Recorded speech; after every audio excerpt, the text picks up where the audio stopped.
नमस्कार, जी न्यूज चॅनलच्या ठळक बातम्यांमध्ये आपल्या सर्व दर्शकांचे स्वागत।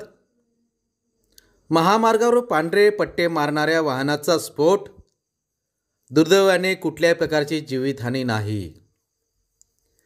रामटेक जबलपूर महामार्गावरील नॅशनल हायवेवर पांढरे पट्टे रेखांकन करणाऱ्या वाहनाचा अचानक स्फोट झाल्याने चांगलीच तारांबळ उडाली होती।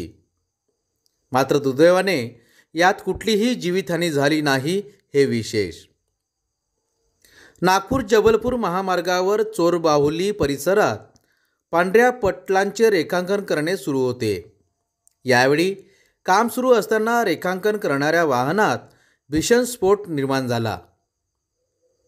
स्फोट इतका भीषण होता की आगीचे फवारे आकाशात उडाल्याचे चित्र कॅमेऱ्यात कैद झाले। यावेळी परिवहन महामंडळाची बस प्रवाशांना घेऊन डाव्या बाजूने जात होती।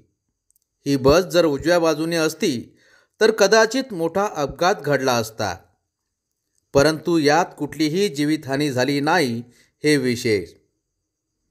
घटनेची माहिती मिळताच घटनास्थळी पोलीस प्रशासन व शासकीय कर्मचारी दाखल होऊन प्रकरणाची गंभीर दखल घेत चौकशी सुरू केल्याची बातमी पुढे आली आहे। आपण पाहत होते जी न्यूज। आपल्या सभोवताल एखादी घटना, समस्या किंवा उपक्रम असतील तर आमच्या अधिकृत प्रतिनिधीस कळवा। आम्ही ते आमच्या चॅनलवर प्रसारित करण्याचा प्रयत्न करू।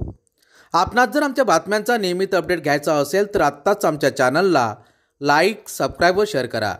जी न्यूज चॅनलकरिता चीफ ब्युरो, नागपूर।